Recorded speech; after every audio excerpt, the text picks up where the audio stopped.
Hello everybody, welcome back to Taste of Reality. My name is Queenie, for those who don't know me, reviewing Decision Day for Married at First Sight. Before I get into it, please make sure to like this video, subscribe to the channel, and hit the notification bell. So this video is going to be very lightly edited, if edited at all. I just wanted to come to you guys and give you a quick synopsis of how Decision Day went. I couldn't go live yesterday because I was in the air, but hopefully for the first part of the reunion next week I will be live. So first to say yes was Michael and Jasmina, which I kind of was surprised by, but not really. So I was surprised just because of how they still hadn't gotten over the hump of romanticism or intimacy, even though they'd made some big strides from the beginning of the season, always being at each other's throats, to the end of the season, you know, being very friendly, very complimentary of each other. There was hope there, but I definitely thought Jasmina would be the one to say no, but they did say yes. He did cuddle me the other day. He touched my booty, and I told him the next morning. When it happened, I wasn't like, oh, hell no. Okay. So you were okay. Which is a step in the right direction. I found it funny how a lot of the couples gave very backhanded compliments, and I'll try to put them in the video, but I was like, man, these people just do not know how to talk to each other, and I hope going forward they learn to speak better to each other. So yes, they did say yes. The next couple was Olajuwon and Katina, who also said yes, and with them, the issue of life skills or the timeline was still a big factor in their decision making. However, Katina had said that, you know, the timeline difference to her isn't a big enough issue for them to say no, right? And so Olajuwon, his response kind of pissed me off, if I'm being honest, because he basically said, you still are insufficient. This is, you know, Elaine's version of the summary. You are still insufficient, but because you try, I'll make it work. I would rather have a girl who doesn't have anything than to be with somebody who has everything and doesn't show any effort. Now,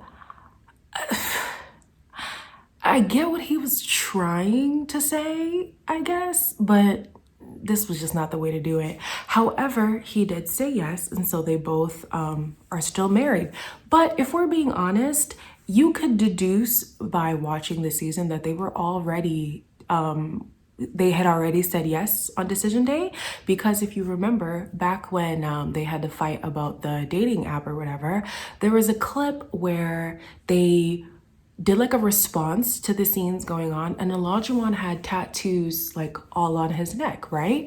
So you could tell that that wasn't around the same time frame as the actual scene, and on Decision Day he didn't have those tattoos. So I don't know who was paying attention to that, but the show kind of already gave us a spoiler if you were paying close attention. I'll try to get the two side-by-sides of that, but yeah, they are still together.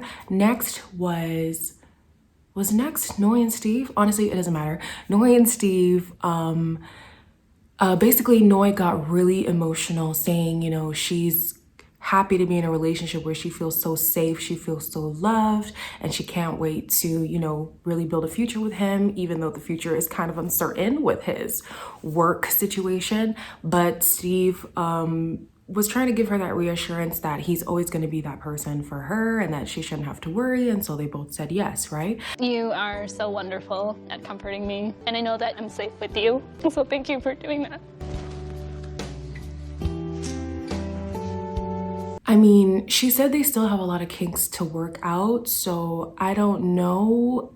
I just don't know how successful they're going to be in doing that, because it seemed like Noy was the really stubborn person, and a lot of the kinks in their relationship were honestly on her side. So if she's acknowledging that, hopefully she's going to be the one to step up and say, okay, this is what I need to do in order to make this marriage work.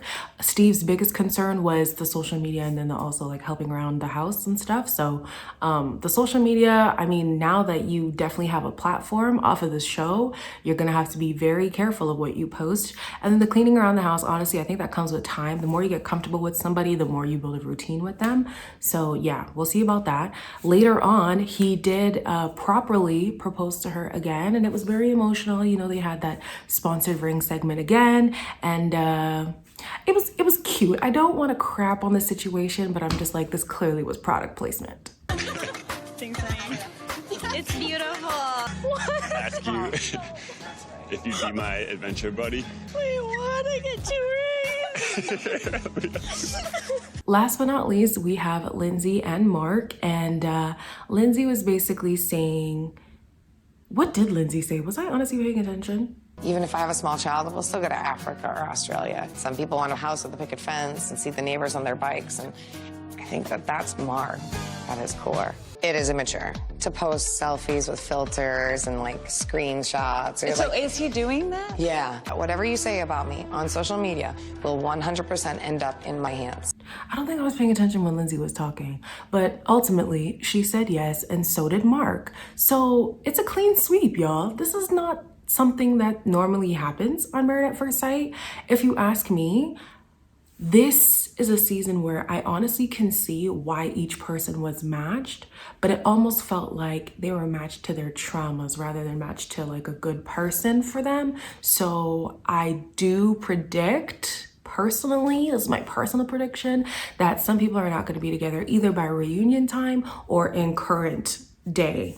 But there was a lot of trauma happening. I mean, with Mark and with Michael, and with Katina was experiencing new traumas dealing with this man. Somebody else had very traumatic history as well. Regardless, I think that there is definitely potential. This is one of the seasons where I could actually see, okay, if this person was partnered with anybody else, it honestly wouldn't work. So it's good that they were partnered with the person that they have today. So we'll see. We'll see how things go. The episode ends with everybody reconvening and sharing their decision day results, and then we see Alyssa yet again. She didn't say much, thank God. And I have since started dating again. That's amazing. But she will be at the reunion also talking about how she's still a good person.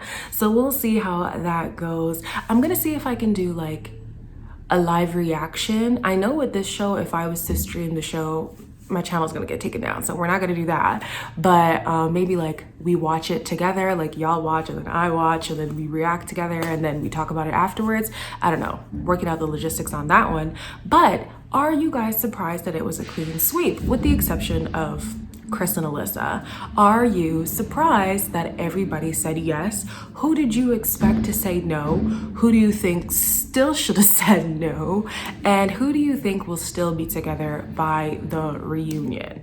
My predictions of who breaks up: Michael and Jasmina, if they can't get it on. Oh, I missed something. Olajuwon and Katina did end up knocking the boots after decision day. Y'all put the P in the B. After decision day, I had to let loose and go home with my wife. It was well worth the wait. So, yeah. Yeah, I know some people were sharing spoilers that they had seen they had seen Olajuwon and Olajuwon and Katina out with Jasmina, but Michael wasn't there. So the assumption is that they have broken up. And honestly, I think Lindsey and Mark have broken up as well. But we'll wait and see. As always, like, comment, share, and subscribe. And I'll see you guys next week.